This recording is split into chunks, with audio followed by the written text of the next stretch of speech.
উপরে গণনাথ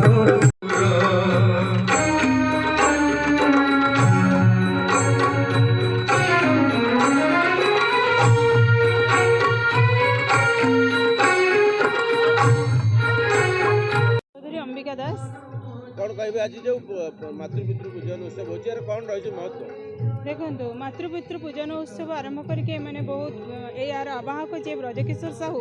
बहुत गोटे महत् पदक्षेप नहीं सारा विश्व जिते बड़े पालन करुच्ची भैलेंटाइन डे आमर ये खोर्धारे ब्रजकिशोर साहू जे कि जड़े संगीत निर्देशक और यही मातृपितृ पूजन उत्सव आवाहक सी आरंभ कर मातृपितृ पूजन दिवस यही मातृपितृ पूजन दिवस ये पालन कर आजिकल दुनिया रे युवपीढ़ी जो भाई भाव में उच्छृंखल हो जाऊँगी माता पिता प्रति जो भाई भाव में से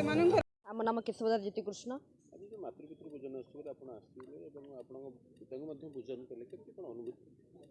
ब्रजकिशोर साहू महोदय खोर्धा जिलार ये गीता भवन निकट को आमको निमंत्रण करथिले एवं मुख्य अतिथि भाव निमंत्रण करथिले आमे आसी पहुँचलु एवं ता सहित पुत्र माने सुकन्या सुपुत्र मान किछि कथा रखिथिलु किबोली भाव में बापा मां को केमिति पूजन करबा बापा मां को केमिति भक्ति करबा तांका आशीर्वाद ले सब किछि परिबो ए संबंध रे चर्चा चलथिला जय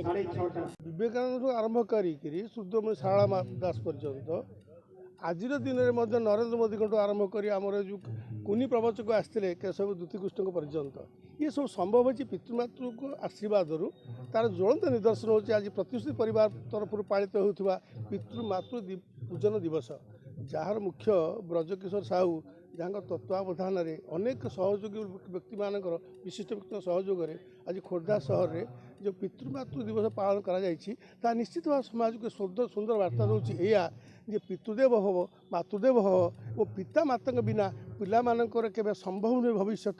उज्जवल भविष्य कामना करने पहले पिता माता आशीर्वाद दरकार ताहा आज प्रेम दिवस रे पिता माता को प्रेम करी आज भारत वर्ष में वो खोर्धा माटी जो वार्ता जाऊँगी निश्चित भाव आगामी दिन में समाज को जीवंत कर हिंदू संस्कृति परंपरा सनातन धर्म सर्वोपरि पुनः भारत वर्ष अस्मिता रक्षा कर सहयोग कर सन्देह अवकाश ना।